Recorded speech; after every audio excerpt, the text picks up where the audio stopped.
So I started studying climate change. I had no idea about nuclear power having anything to do with it, really. But I started to look at how we would actually solve the problem of climate change. And the more I looked at it, the more daunting it became. Today's weather events and fires and droughts and all of that are bad enough, but the real concern is tipping points. Out in the future, we don't know how far in the future, we're not certain when and if they'll happen, but they could bring about events that we couldn't get back from again, a new ice age, a rapid sea level rise much faster than the models predict, and this sort of thing. And that would be Boston under 12 feet of sea level rise, for example.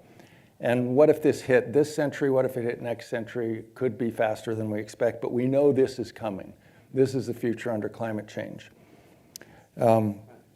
Now, I gave this talk at MIT, and the engineers said, well, this is okay because we're on the 4th floor of the building.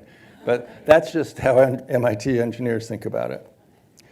So the world is not on track to solve the problem of climate change, and you probably know that. But I want to emphasize that we're really not on track. We're way off.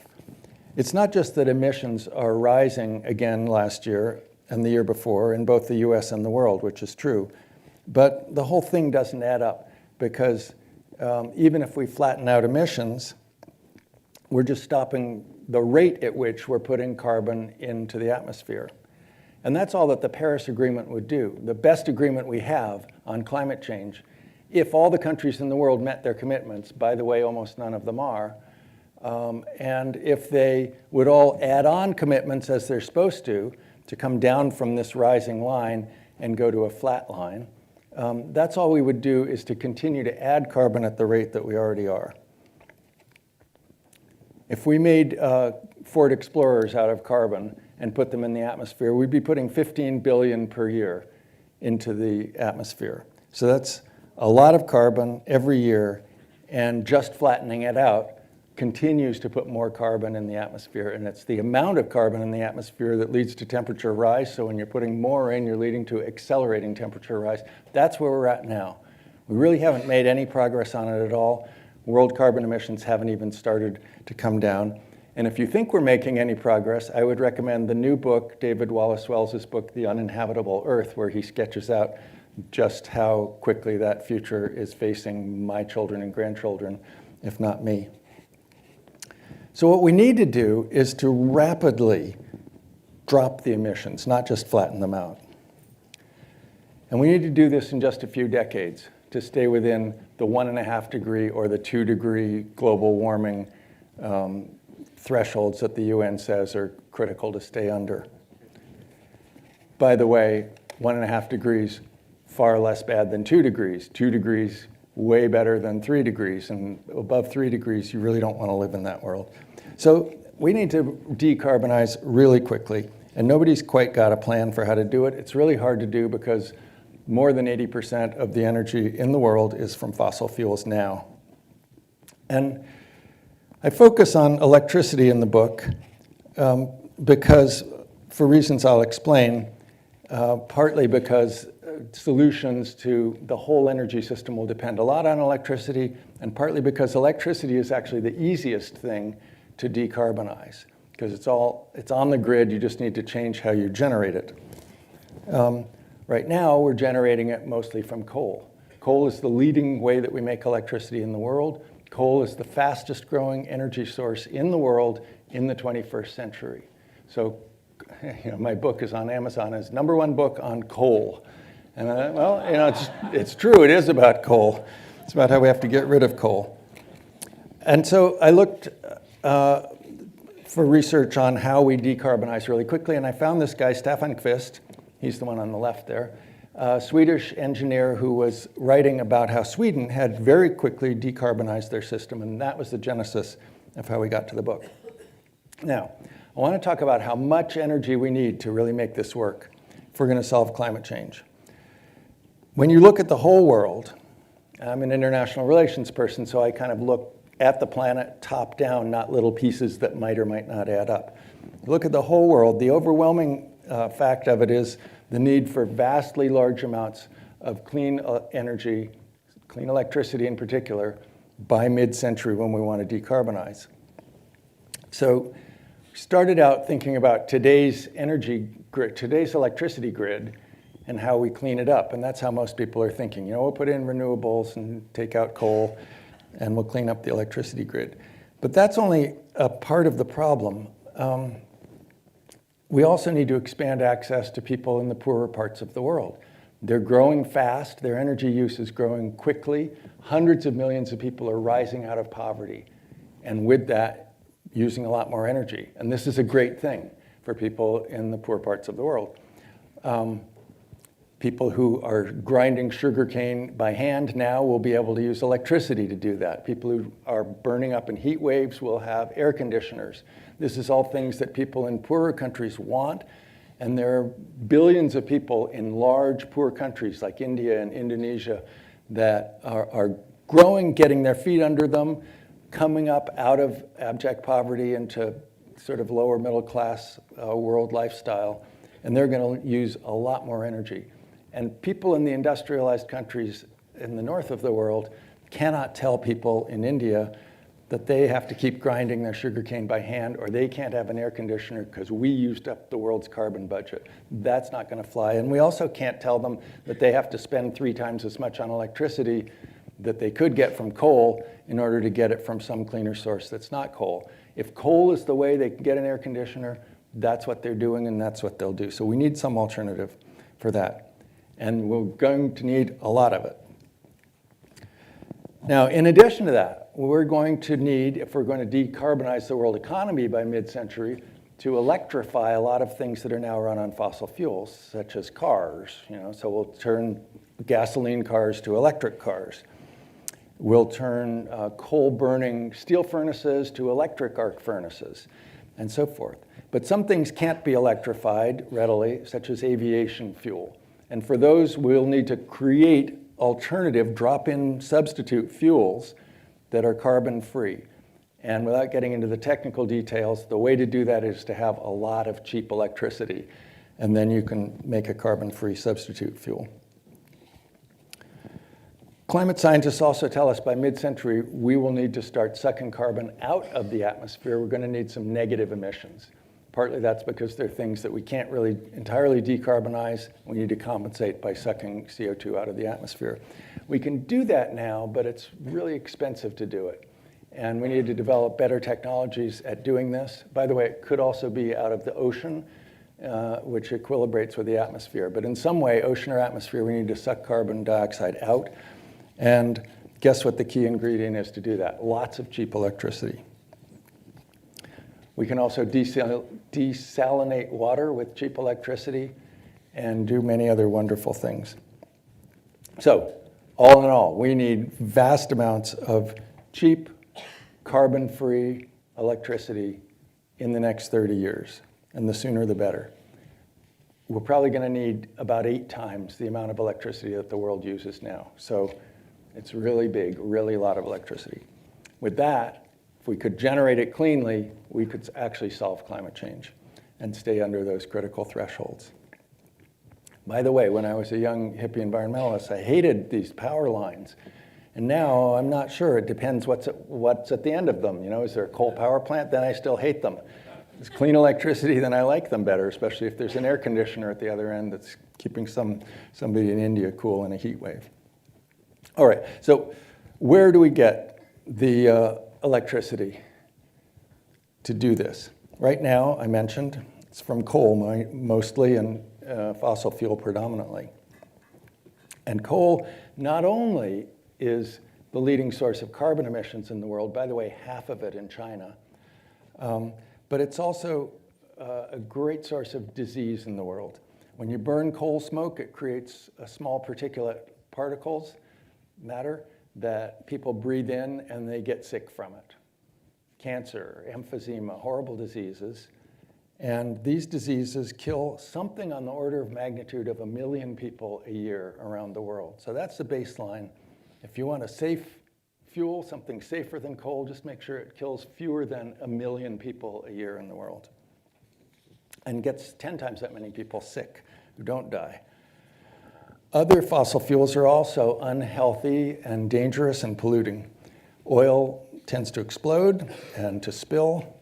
Natural gas, or methane as I often call it, explodes and leaks into the air. And when it leaks, unburned, it's a greenhouse gas itself, 80 times stronger than carbon dioxide.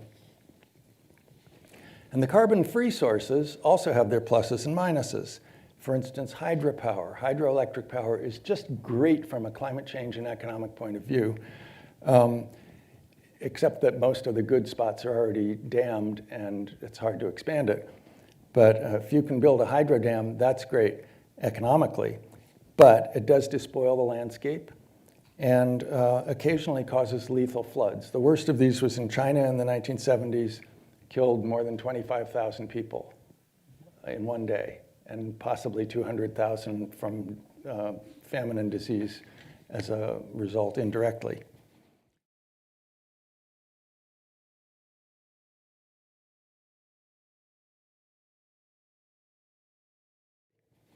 How many of you have heard of that disaster in China?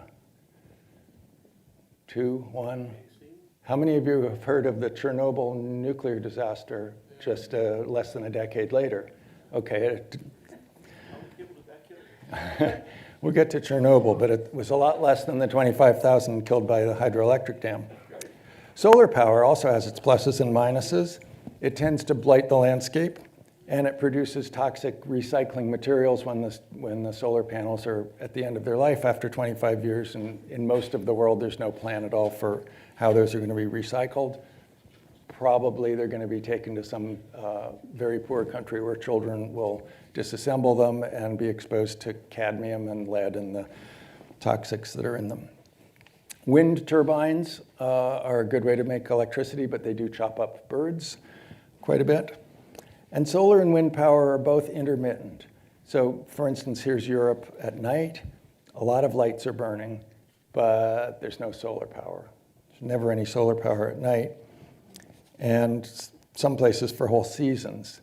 And in fact, my co-author did an analysis of the energy use in Europe that showed that there was an entire week of the year when neither solar nor wind combined produced as much as 10% of their capacity for a week. So there is no solar or wind for a week. So that really gets in the way of relying on those too heavily on your grid, because what are you going to do for the week? If you're in France, I guess go on vacation, but it's a problem. And that brings us to nuclear power. And the thing about nuclear power that's so remarkable is that it's incredibly concentrated. If you take a pound of coal and turn it into electricity, you can power your house, American-style house, for about an hour. If you take a pound of nuclear fuel, you can power that house for 2 years. So it's just far more concentrated.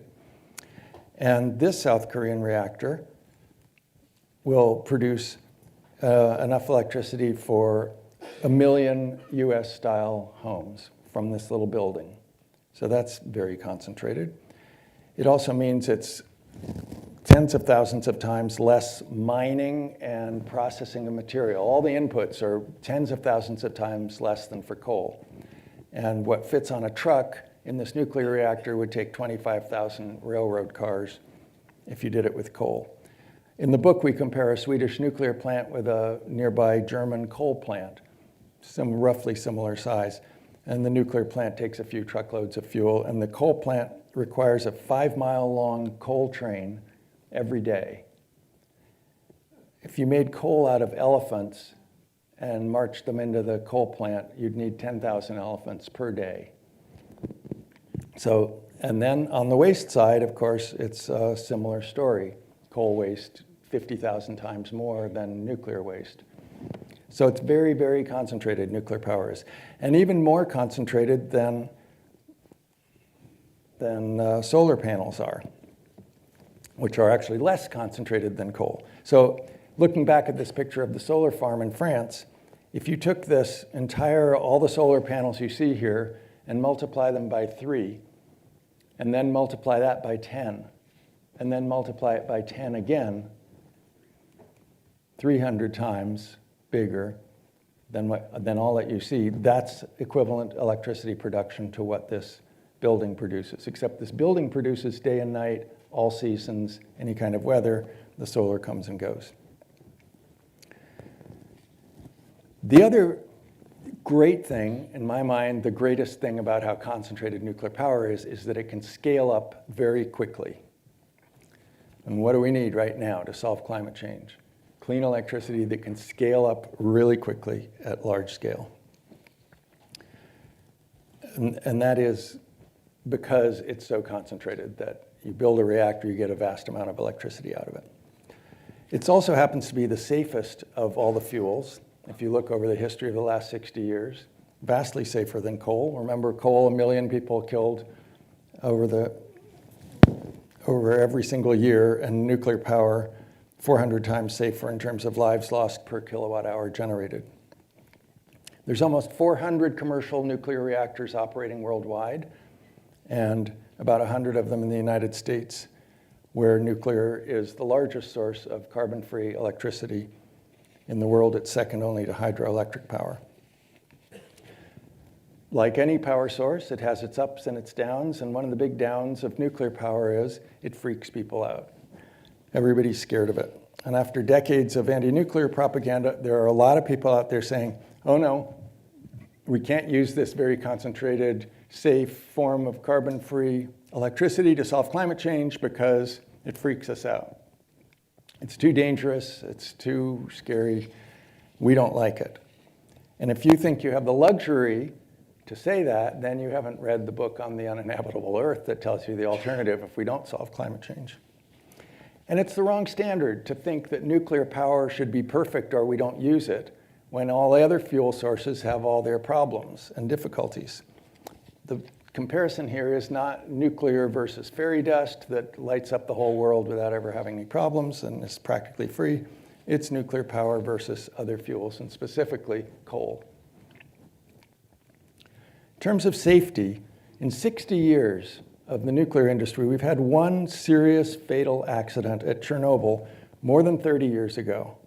And that was the result of mistakes by a government that doesn't exist anymore, the Soviet Union, using a reactor type that nobody would build today. It didn't have a containment vessel to hold radiation in case of an accident. And the government tried to cover up the accident and didn't take precautions that could have helped people to shield themselves from radiation. It killed something like 50 people and then released radiation that might cause a long-term increase in cancer deaths. Now, the UN agencies all raced in there and did voluminous reports to figure out what the effect of that radiation was, and their answer was it might be as many as 4,000 people that die from radiation at Chernobyl.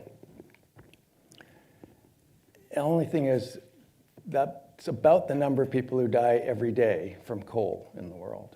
This is one accident in 60 years. Sometimes I think if there were more accidents, we would normalize them and we'd get used to the fact that nuclear power is very safe. But when almost nothing ever goes wrong, one accident really freaks everybody out. The Fukushima accident in 2011 in Japan was caused by an earthquake and tsunami that killed 18,000 people, the fourth worst earthquake in history, and a 50-foot tsunami. It wiped away everything, whole settlements, whole infrastructure, and it also damaged this nuclear plant. Now, the problem was not actually the plant, it was the design of the site where the backup generators were all located on low ground together with too low of a seawall. There's another Japanese nuclear plant, the Onagawa plant, closer to the epicenter, same tsunami, same earthquake, but a bigger seawall, and they were fine. Nobody was hurt, no radiation was released, everything was fine there. This plant, badly designed site.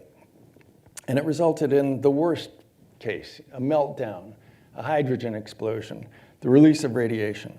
And yet, nobody died from any of that. Inside the plant, there were a few dozen people that had higher levels of radiation exposure than one would like, and some of them may get cancer over time. Just talking about dozens of people. Outside the plant, where the public was exposed to elevated radiation, the levels of radiation never exceeded the levels that we set for medical or occupational exposure. Like you go in for x-rays, you go for MRIs, you work in a nuclear plant. We have levels of radiation that are considered safe, and you want to stay below those. The entire public around the Fukushima plant never exceeded those levels, and nobody died. Small amounts of radiation don't harm human health. And in fact, we live in a soup of radiation. It varies by as much as 100-fold from one location on Earth to another. It goes up when you take a transatlantic flight, or if you live in Denver at altitude, or if you smoke, or if you hang out in Grand Central Station, which is made out of granite, or if you eat bananas, which are slightly radioactive because of the potassium. Radiation up and down. We can track very small amounts of radiation. And it's true, radiation is still leaking from Fukushima into the ocean and making it radioactive, but the ocean's already radioactive. It's making it slightly more. And you can track a plume of radiation that came across the Pacific Ocean and threatened California after this accident, but the levels were so small, they were trivial. So that's the Fukushima accident. Actually, a great case for why nuclear power is so safe. Nature threw its worst at this plant, the worst happened, and nobody died. The 3 Mile Island plant in the United States, another big dramatic accident. Nobody died, nobody was harmed. It just had the bad luck to happen right when the movie, The China Syndrome with Jane Fonda and Jack Lemmon, was in the movie theaters. And everybody thought what they were seeing was probably Jane Fonda, about to die from a nuclear accident. The US Navy has a couple hundred reactors out on the sea right now. And they've been safe. The Navy has operated 6,000 reactor years to date without a single radiological incident.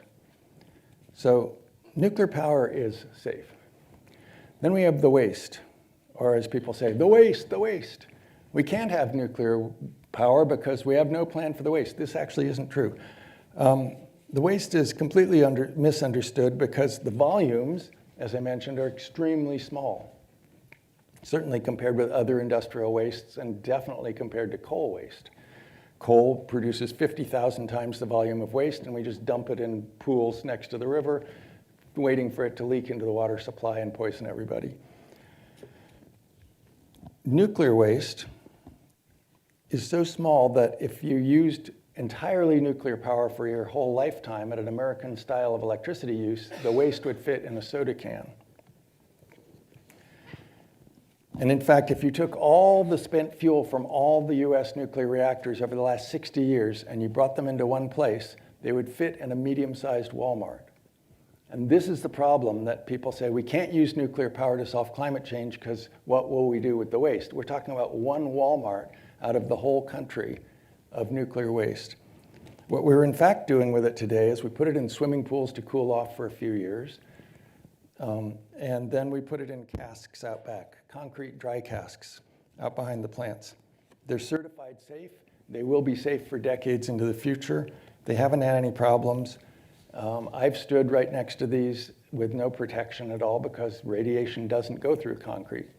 They're safe. After decades go by and we've solved climate change, we can either recycle these into new reactors that can burn them as fuel, or we can store them deep underground as the plan was to do at Yucca Mountain, but maybe we'll go back to that or some other place. Finland is doing that now. Now, that brings us to the third critique of the trifecta. Nuclear power is dirty, dangerous, and expensive, according to the anti-nuclear propaganda. What I love about this is you can see all the coal smoke rising out of these nuclear cooling towers, which, of course, don't have any such smoke rising from them. So it's not dirty, it's clean, it is safe, but maybe it's expensive. So that is a serious critique and the proximal reason why we've stopped building nuclear power plants, mostly in the United States. Now, actually, the plants that we built decades ago were cheap, and they continue to be. So plants like Diablo Canyon or Pilgrim Power Plant, where I live in Massachusetts, the old ones, are producing electricity below 5 cents a kilowatt hour. That's a good price. You're paying about 20 cents a kilowatt hour retail for electricity in California. And French electricity, which is 3/4 nuclear, is half the price of German electricity, which is a mixture of coal and renewables now. And in fact, how would you feel if I offered to build you a power plant for California that would power 1 million homes, carbon-free, at less than a nickel a kilowatt hour? It's a pretty good deal, but what if that plant also cost nothing to build and would last for decades And if I could build it overnight to start generating electricity tomorrow, it's a pretty good deal, huh? Well, all you have to do is don't close down the Diablo Canyon nuclear plant. The old plants, the existing plants, they're cheap, they're reliable, makes no sense to close them. You Californians can figure out what you're going to do about that. What is super expensive, though, is the recent attempts in the US and Europe to build new nuclear reactors. These are first-of-a-kind designs built after several decades of not building nuclear plants, and often with changing designs and changing regulations while things are already being built, and they've gone wildly over budget. Here you can see that a typical gigawatt nuclear plant in the United States, the latest efforts is $12 billion to build that. And in Europe, it's 8 to 10 billion. And yet, in South Korea and China, Russia, that same plant would be $2,000. And the key in South Korea has been to build the same design repeatedly and bring down the costs over time. The same way you would do with any product that's very expensive, the first one off the assembly line, like an iPhone. The first iPhone off the assembly line, I think it cost $2 billion. And then, now we get it for $1,000 or whatever it costs.